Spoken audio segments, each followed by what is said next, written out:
यहाँ पर कुरान करीम में सूरह मरियम अलैहिस्सलाम का भी जिक्र किया है। उनके नाम से एक सूरा भी नाजिल हो गया है 16वां पारे में, 19वां सूरह मरियम है। शुरू करता हूँ अल्लाह के नाम से जो निहायत मेहरबान बड़े रहम वाले है।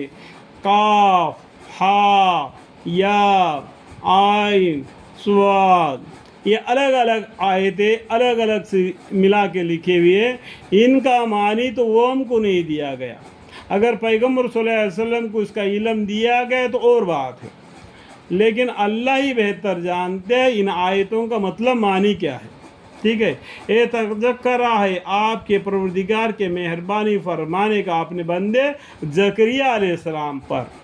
ज़करिया अलैहिस्सलाम भी एक पैगम्बर है, उनके बारे में हज़रत मरियम अलैहिस्सलाम के बारे में इस सूरह शरीफ में जिक्र है।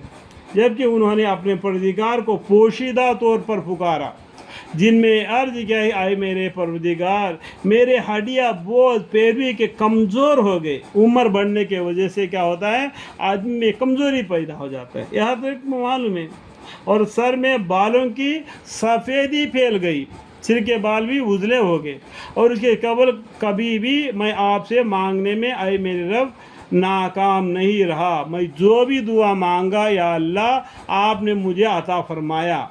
मैं इस दीन इस्लाम के राह में गुज़रते गुज़रते बूढ़ा हो गया, मेरे बदन कमज़ोर हो गया, मेरे सर के बाल भी सफ़ेद हो गए। जो भी मैं आपसे दुआ मांगा आपने मुझे दे दिया।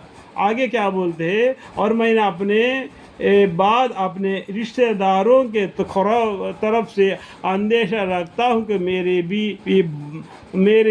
बीवी बांझ है। इस सूरत में आप मुझको खास अपने पास एक ऐसा वारिश यानी बेटा दे दीजिए। देखो, हर इंसान को ये ज़रूरी होता है कि उसका वारिस हो ताकि उसका ख़ानदान आगे बढ़े। तो इसी तरीके से ज़करिया अलैहिस्सलाम ने भी बोलते हैं, अपनी हालत तो बयान कर दी, उसके बारे में उनके औरत के उनकी बीवी के बारे में बता दिया, वो भी बूढ़िया हो गई, उसको भी बच्चे नहीं हैं, और मेरे को ख़ास अपने तरफ से एक वारिश यानी एक बेटा दे दीजिए करके उन्होंने अल्लाह से दुआ मांगी। कौन? ज़करिया अलैहिस्सलाम।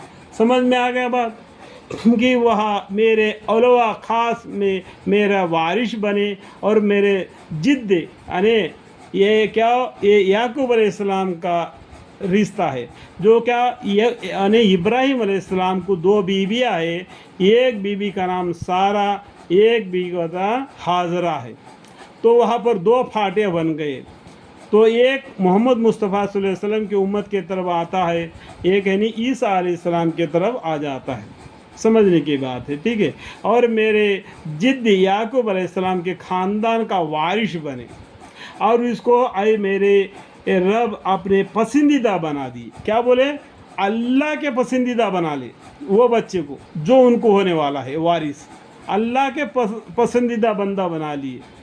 आए ज़करिया अलैहिस्सलाम, हम तुमको एक फ़र्जंद की खुशखबरी देते हैं। तो वहाँ पर बोलते हैं अल्लाह ताला ज़करिया अलैहिस्सलाम को बताए आपको एक लड़का हो जाएगा जिसका नाम यहिया अलैहिस्सलाम होगा। उसके कबल हमने किसी को इसका हम सिफत ना बनाया होगा, इसी तरीके से और पैगंबर में नहीं बनाए। इसी तरीके से एक दर्जा उनको दे दिया यहिया अलैहिस्सलाम को।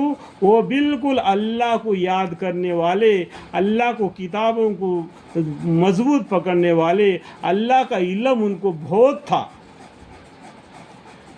था। वो जंगलों में जाकर हमेशा अल्लाह की याद में रहते थे। आपको इसका दबी हुई मालूम मत के लिए आप ज़करिया अलैहिस्सलाम का किस्सा ख़ुसूसल अंबिया में पढ़ने से बेहतर है। यहाँ पर मैं बयान करूँगा तो बहुत लंबा चौड़ा कहानी बन जाएगा, तो आपको इशारा भी दे रहा हूँ। आप ख़ुसूसल अंबिया में और ज़करिया अलैहिस्सलाम का किस्सा और यहिया अलैहिस्सलाम का किस्सा पढ़िए। अल्लाह ताला तौफीक हिदायत दे।